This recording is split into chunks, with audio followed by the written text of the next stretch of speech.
right, and we're back for another episode of the Lakers Fast Break podcast. It's Gerald Glasser coming right back at you here from Lakers Fast Break. Pop Culture Cosmos, Inside Sports Fantasy Football, and Game Source. We truly appreciate everyone out there listening to all of our shows. And if you can, please give us a 5-star review on Apple Podcasts. Plus, if you can like, share, subscribe, follow, or do anything that you can to support us right here at the Lakers Fast Break, it is immensely and truly appreciated. I'm just going to say this right now. I don't know if I will ever allow Jamie Sweet back on the program again. I'm officially banning him from the program. LakerTom was supposed to fight me off on this, but I don't think he's going to fight me on this. So we are probably going to have to. Okay, all right. I can't say that. He's a great guy.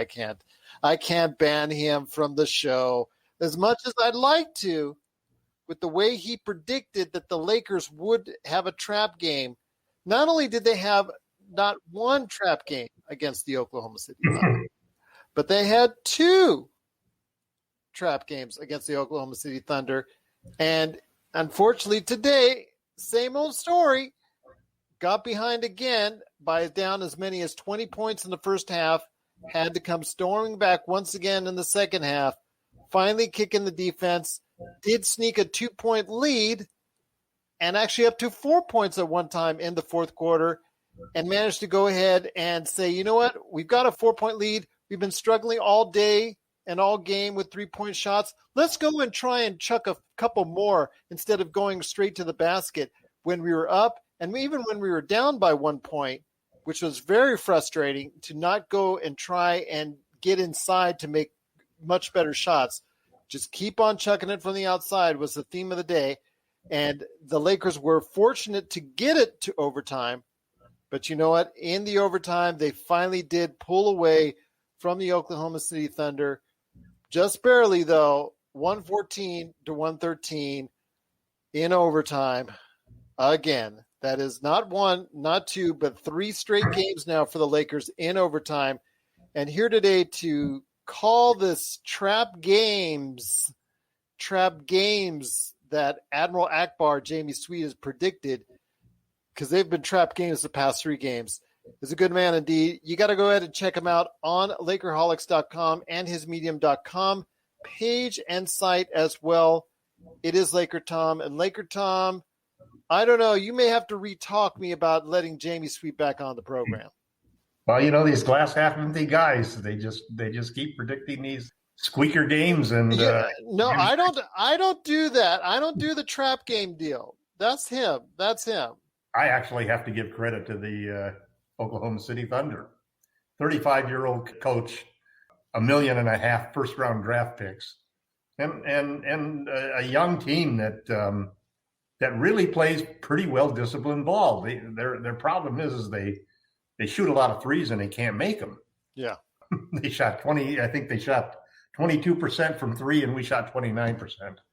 Boy, you know, they've got some guys who've got some talent and they stuck it to us in the first quarter, just like they did the other game. And then they hung on tight. I mean, I think our biggest lead was 4 points, wasn't it? I don't think we ever got that is correct. 4 points. And not in the fourth quarter, not in overtime.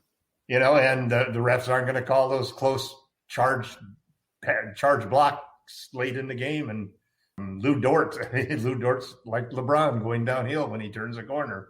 And Al Horford still has a lot to go. They had a couple of guys who had career games basically, and the Lakers struggled. A couple of things that sort of jumped out at me were LeBron, you know, up until that last shot, and then that beautiful 3. Again, hitting from outside at clutch moments in the game. And Wes Matthews. If I were Frank Vogel, I'd be seriously considering starting Wes Matthews at this point in time over KCP. We're desperate for 3-point shooting. You can see it in the way that the reason we didn't go and attack the rim, the reason LeBron didn't attack the rim, the reason Dennis didn't attack the rim, the reason Trez didn't attack the rim when we got into that overtime is because they were sagging in and had 4 or 5 guys that were basically 1 foot in the paint. And they were daring us to shoot threes. Even LeBron, that 3 was wide open three that he got. But we're desperate for 3-point shooting at this point in time. It's really been the Achilles heel for the team that has jumped up and really made it difficult. And to our credit, though, none of us, it wasn't like a joke. We can't have 3 overtime games in a row. First time we've had that happen since 91-92. And in 91-92, we won the first 2 and lost the third one. Tonight, we won all 3 of them. So, I think that's great. My opinion is that Admiral Ackbar has used up all of his trap games of the year already. But no more trap games, Jamie. No, that's a problem to me when he calls all these trap games. That's a problem to me. No more trap games, man. We've used them up for the year. We won all of our trap games, so now let's move forward. Let's move forward because this is getting very. Well, what's interesting is that it's a good thing I have gray hair. It's a good thing I already have gray hair. We're a half a game behind the. We're at 20-6, and the Jazz are at 20-5. I saw the Jazz play for the first time this year. I watched them play the Celtics. Played really well, man. I mean, yes. They closed out that game. They've got some guys that I've always loved and have always coveted for the Lakers, but they have a scheduling problem because their next 4 games are against the Bucks, the 76ers, and then a 2-game series against the Los Angeles Clippers. And so that's going to be very interesting to see how they handle those 4 games. The Lakers have got another big game coming up on Valentine's Day with Denver. So that's the game that's going to be one to watch for us. But we've got a good chance to move into first place. And I think if we can do that and move into first place, and let's say Utah loses 2 of those 4 games, we can start to stretch out. And we're starting to see a little bit of spacing, between the teams. After the 5 and 6 Lakers, the next best team is 8, which is there's like 2 teams with 8 and then a 9 and 10. So you're starting to see some space being stretched out as we move into the second quarter, so to speak, of the season. And the Lakers, we have the best record for clutch games at this point in time. It's not something you really want to do, but it says that trap games for us may not necessarily be trap games. We've lost a couple of them like that. We lost the Philadelphia game by 1 point, and we blew some games that we should have won. But 20-5, you win a few more games. I mean, we were 24-3 at one point, I think, last year. 25-3 actually for the first 28 games. So if we could end up being maybe not 25-3, maybe we're 22-6 or something like that. That's a pretty good record, especially considering the short off season, the condensed schedule, and all of those other things going to it. So it's, the other thing that sort of jumps out at me too is that, man, we really need Anthony Davis. Even though AD is not playing like the AD that finished the year last year and could have easily been MVP of the playoffs if it wasn't for LeBron. But boy, he makes the game so much easier having that second superstar. The load that LeBron is playing with 46, 43, and 41 minutes the last 3 games, maybe 42 minutes by the time he finished this game, puts a lot of weight on his shoulders. Give that man a day off. Really, he deserves it. I'm hoping that this whole thing with AD and the Achilles, I'm always having torn my left and right Achilles once at 30 years old and once at 40 years old. I'm very sensitive about guys with Achilles injuries. So I don't mind AD taking off because, man, that is a tough injury to come back from. And even with modern medicine and all of the advances that we've made, and you see guys like, coming back from it without have any effect at this point in time. But it's an injury that's difficult and you don't want to mess around with that. But, hey, we won the game. What more can you ask? I can ask to not give me a heart attack every single time, especially when you're playing teams that are well under 500. Well, one of 72 games, Gerald. You can't let that get you out of sorts. But you've told me this the last game, and then you told me this the last game, and then you've told me this at least a half a dozen times. And we won the last 3 games, so. But I only have so many. I might feel a little differently if we lost the last 3 games. Well, Was I only have so many heart attacks I can take. I'm sorry, but now, I just when you get to be as old as I am, Gerald, you'll understand that those things you have to take them in, and you have to take them in stride. You have to sit out and have some perspective. Want to give Adam a big shout out. Thank you for giving us a heart on Facebook. We truly appreciate it. Once again, it's the Lakers Fast Break. And the Lakers escape once again. Oh, my goodness. In overtime, 114-113. LeBron didn't have great shooting numbers again, second game in a row. I think we're really starting to see the fatigue with him. Got to give him some rest. He needs a day off here. Yeah, 25, 7 assists, 6 rebounds, 25 points, like I said. 3 for 9 from the three-point area, so that's not great for him, who was coming in with a 41% average. Yeah, I mean, Kuzma. He hit both games. He hit clutch threes, man. Yes, that's true. Kyle Kuzma did pretty good. 15 points, 9 rebounds. Not too bad there from Kuzma. Good output. That's what you want to see. Caldwell Pope, not there again. Gasol, not there again. Actually, this was a high-scoring game for Gasol. I shouldn't say that because he got 8 points. That's like a 20-point game for a lot of players on the team.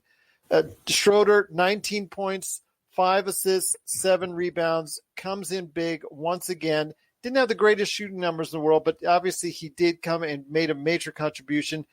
Montrezl Harrell, 20 points, 8 of 10 shooting. I mean, 2 block shots. He gives you what you need coming off the bench, doesn't he? Yeah, he's really impressed me. The other thing that's really impressed me has been how much he's improved his free throw shooting. Because while there were calls for him not to close out games when he was with the Clippers because of defense, it was also because of free throw shooting.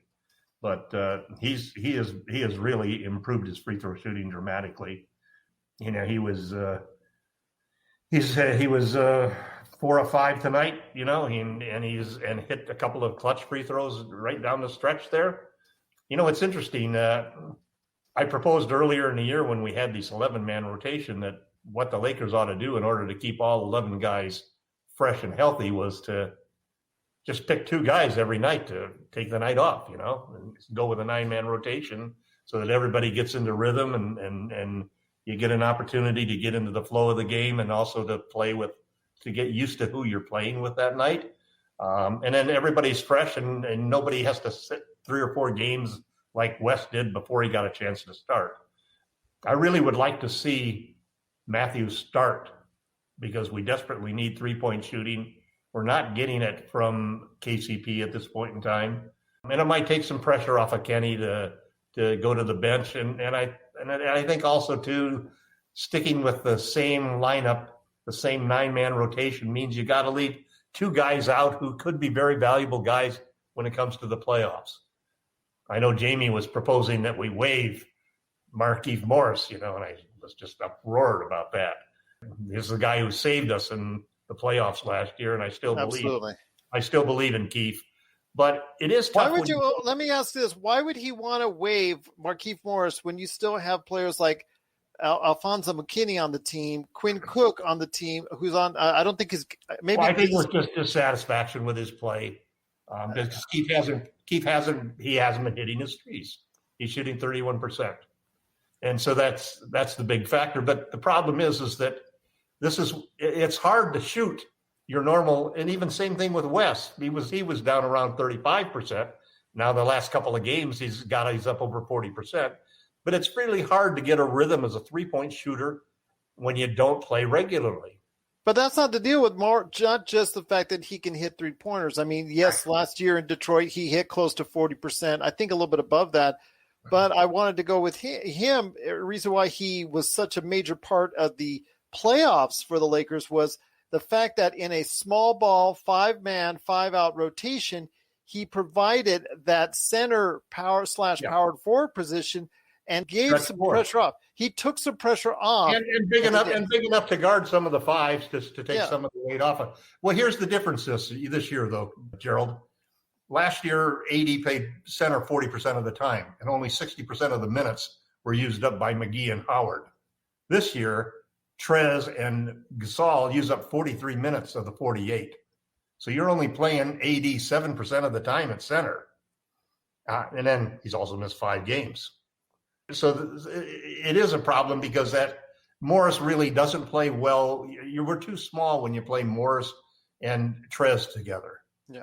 And Trez really is a center. He's not a power forward. He's a center. He happens to have a small body, and so you don't have the minutes for Morris unless you play him with AD because you can't play him with Trez. Well, you do if you bench or if you follow the same format you did in the last year's playoffs and you sit down your starting center because they sat down McGee for the playoffs and brought in Morris to pick up the slack for those minutes. Right. If they do the same thing again, because Gasol is not going to be that's why Morris is really valuable, and you don't want to, and you want to keep him engaged all year long, which is why I'm in favor of Frank using a rotating 9-man rotation.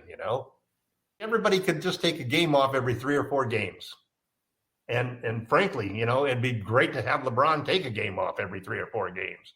I know he wants to play every night, but the truth is, I'd like to keep him fresh for the playoffs. We talk about all of this effort we make to keep AD fresh for the playoffs. Well, who was MVP last year in the playoffs? Who was MVP of this regular season?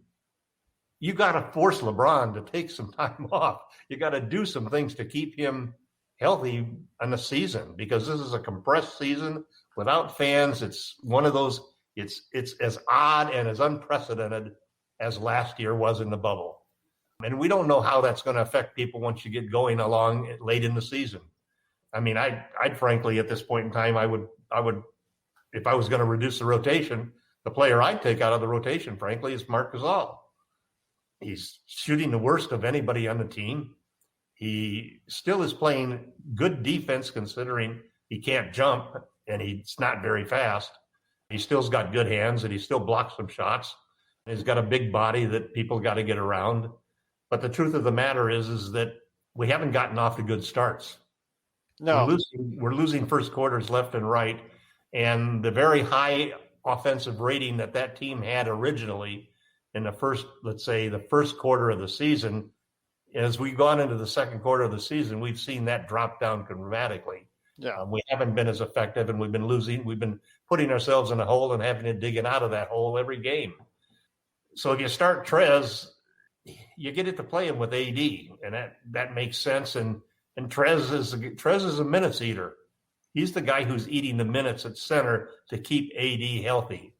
And then I also think same thing with KCP. If KCP was shooting as well and better than Wes was at this point in time, I'd say no problem, start KCP. But we need 3-point shooting. We need it from our guards to open up AD and LeBron. We need it more than we need it from LeBron, frankly. LeBron's threes are a lot of LeBron's threes, I think, are settle shots. Yep. Thank God they're going in, but they're settle shots. Yeah. They're settle shots because he's pacing himself and he knows that. And then also, too, they open up things a little because after a while, if he keeps hitting them at 40% like he's doing, you can't just ignore him, especially when he gets hot. Yeah. And he's going to do a heat check out there and then knock 2 or 3 or 4 of them in a row, and the game's out of reach for somebody.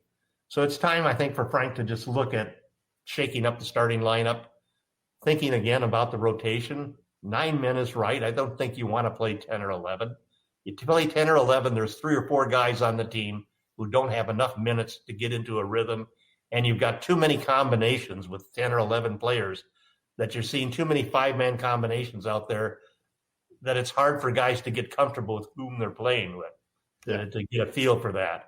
And I think those are the things that we ought to look at. And then the other thing that it still bothers me is if your team is coming out flat and you're getting beat on defense, and we're getting beat on defense because guys are just not engaged, then switch to a more aggressive, turn the defense into offense, get aggressive and start trapping and doubling and forcing rotations and getting guys flying around.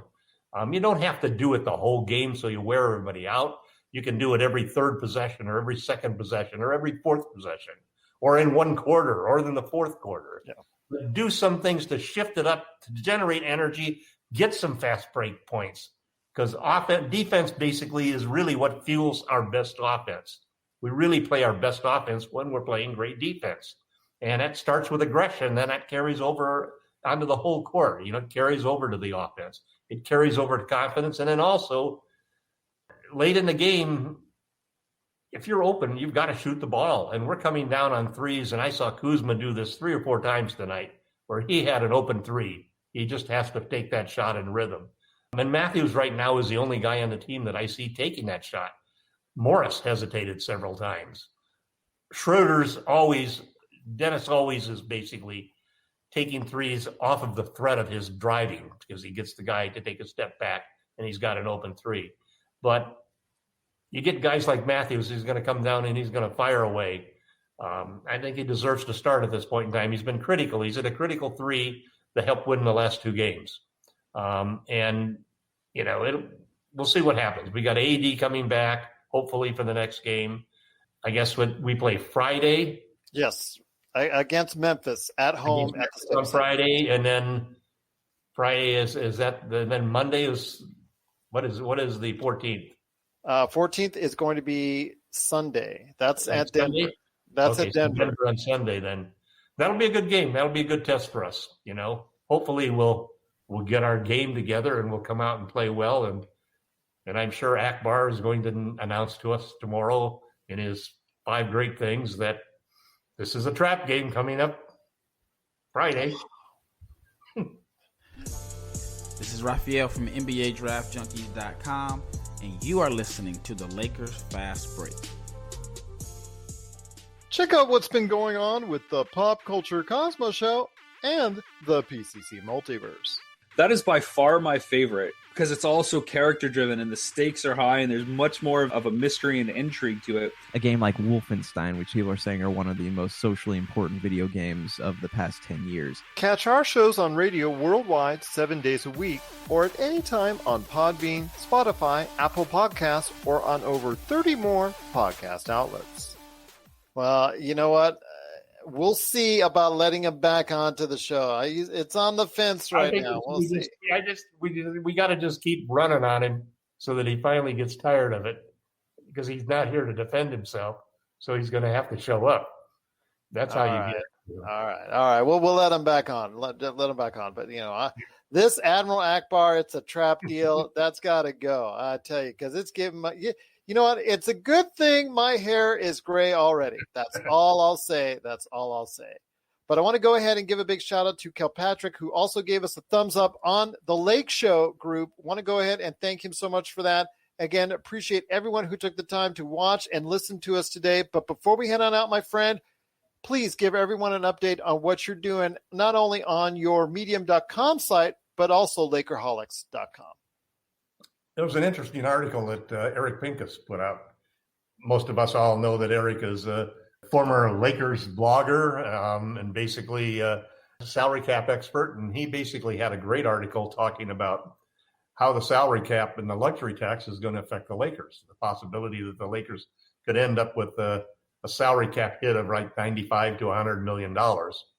So I have an article coming out that basically is looking at the changes that the league has put in for the salary cap. Because basically the way the salary cap works is for the first $5 million that you're over the cap, which is $132.6 million for the team.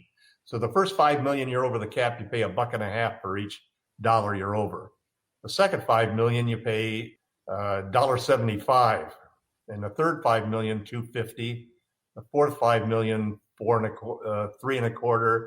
Then it goes to $3.75, then $4.25, and up 50 cents every time. So what happens is that it's not a bad deal if you're $5 or $10 million over. Most teams can handle that. It's going to cost you maybe $10 million. But when you get to that 15 to 20 million over, you could run into a situation like the Warriors did when they made that deal to bring on Oubre onto the team for $14 million. That $14 million that Oubre put in there cost them over $50 million in tax. It was going to be around 80 to 85 million, I think was one time I heard. And the total cost right now, they're slated right now to have a tax of $149 million. Oh. Next to them is at 49 million or 59 million are the Brooklyn Nets. The Lakers are looking like But what the league did is that they came out in December and they tied, because of the COVID situation and the uncertain financial landscape facing the teams. They expected that the BRI, the basketball-related income amount, which is shared with the owners and players, pretty close to 50-50, they expect that to be down 30% of the year. And so they basically tied the luxury tax decrease, or a tax cut, if you will, a tax cut for the millionaire teams. It's really going to be only for the luxury tax teams, which are the big market teams. And it was pushed, obviously, by the Players Association and the big market clubs. So there's a 30% discount on that. So when Pincus is talking about $95 million tax for the Lakers, it's really only like a $65 million tax for the Lakers. Only 60. Well, but $65 million, I mean, there's no way Jeannie Buss can say that we're not going to pay $65 million if the Brooklyn Nets are paying $60 million, and the Golden State Warriors, who are the only team, I think if I'm not mistaken, I think that they passed the Lakers and the Nets, or Lakers and the Knicks, in net value at $5.4 million. We're the most valuable team in the billion. NBA. You said million. It's billion. Billion, yes, billion. And obviously, there's where you make the comparison. What is 65 million when your club is worth 5 billion? Now, the difference is, of course, that the Lakers ownership doesn't have outside interests, like the owners of the Clippers do, or some of the other teams. They don't have an outside revenue source that gives the owner money to spend.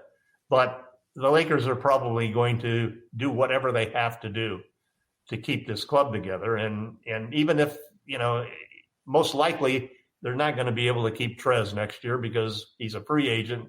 We don't have any free agent money. We're not going to be able to pay $15 million, which is probably what he's going to get offers for. A lot of people saved up a lot of money thinking that Giannis was going to be available, Kawhi was going to be available, LeBron and AD might be available. They all signed extensions. And so now you got 20 teams out there with lots of all this cap space they've saved up. I want to just make a correction for you because I actually reading at this point in time the Forbes article, the actual Forbes article. The New York Knicks are still the most valuable. Yes, they're at $5 billion. They have a change of 9% over last year. Golden State Warriors have moved up to number 2 because of a 9% change year over year. And then they're at 4.7, and the Lakers are at 4.6. So that just gives you the idea. The operating income that they have is about 155.